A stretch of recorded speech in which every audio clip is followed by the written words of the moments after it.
स्वर्ग और नरक की कहानियाँ। ये स्वर्ग और नरक स्टोरीज इन हिंदी हमने आपके लिए विशेष रूप से चुना है। इस नैतिक कहानियों को पढ़कर आपको कुछ अच्छी शिक्षा मिलेगी जो आपको इस दुनिया को समझने में मदद करेगी। इस लेख में हमने आपके साथ स्वर्ग और नरक की कहानियाँ साझा किया है। ये कहानियाँ कुछ अच्छी शिक्षाप्रद कहानियों में से एक है और हम इसीलिए आशा करते हैं कि हमारी ये स्वर्ग और नरक की स्टोरीज इन हिंदी पढ़कर आपको बहुत आनंद आएगा। हमारे पास ऐसे ही कुछ और नैतिक शिक्षाप्रद कहानियाँ हैं, चाहिए तो आप इसे भी पढ़ सकते हैं। एक बार की बात है, गांव में एक पवित्र व्यक्ति रहता था।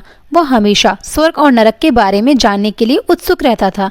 एक दिन पवित्र व्यक्ति भगवान से मिला। जब वह भगवान से मिला तो उसने पूछा, प्रभु क्या आप मुझे बता सकते हैं कि स्वर्ग और नरक कैसा है? भगवान मुस्कुराए और उसे दूसरी दुनिया में ले गए। वहां वे दो दरवाजे के सामने खड़े थे। भगवान ने उसे जाने के लिए कहा। प्रत्येक दरवाजे के अंदर खुद जाकर देखने के लिए कहा। पवित्र व्यक्ति ने जाकर पहला दरवाजा खोला। वहां उसने एक बड़ी गोल मेज देखी जिसके चारों ओर लोग बैठे थे। मेज के बीच में स्वादिष्ट सूप का एक बड़ा बर्तन रखा गया था। वहां बैठे सभी लोगों के हाथों में बहुत लंबे चम्मच थे। मेज के बीच में स्वादिष्ट सूप के बर्तन तक पहुंचने के लिए चम्मच काफी लंबे थे, लेकिन लंबे चम्मच के कारण भोजन से भरा चम्मच लोग मुंह में नहीं ले पा रहे थे। लंबे चम्मच की वजह से खाना ना खा पाने के कारण वे सभी दुबले पतले और बीमार लग रहे थे। वहां के लोग बहुत दुखी थे। वहां पीड़ित लोगों के दुख को देखकर पवित्र व्यक्ति कांप उठे। वह उस कमरे में बाहर आया और दूसरे कमरे का दरवाजा खोला। दूसरा कमरा बिल्कुल पहले कमरे जैसे ही था। बड़ी गोल मेज और उसके बीच में एक स्वादिष्ट सूप का बर्तन।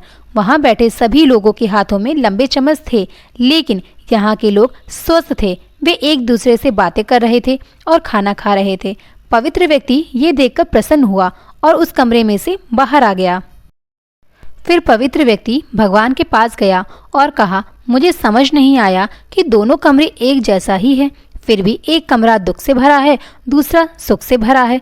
भगवान ने उसे समझाया, आपने देखा कि लंबे चम्मच दूसरे को खिलाने के लिए ठीक ठाक हैं, लेकिन खुद को खिलाने के लिए ठीक नहीं है।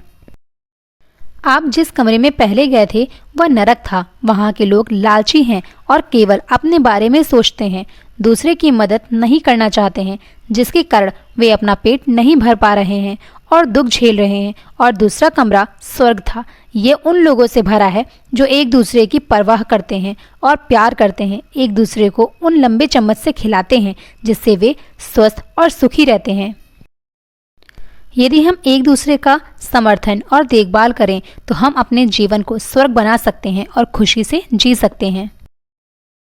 तो दोस्तों, हम आशा करते हैं कि आपको स्वर्ग और नरक की कहानियाँ पढ़कर ज़रूर अच्छी लगी होगी और कृपया करके इन्हीं कहानियों को आप अपने दोस्तों और परिवार वालों के साथ शेयर ज़रूर करें ताकि हर कोई इन मज़ेदार शिक्षावर्धक कहानियों को पढ़ सके। हमारे आज के विषय स्वर्ग और नरक स्टोरीज इन हिंदी को पढ़ने के लिए आपका धन्यवाद। चैनल को अगर आपने सब्सक्राइब नहीं किया है तो सब्सक्राइब करके बेल आइकन ज़रूर प्रेस कर लीजिएगा ताकि आने वाली और अच्छी कहानियाँ आपको तुरंत मिल जाएं।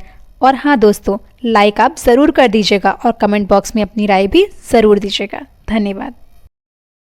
Thanks for listening my moral story. Thank you.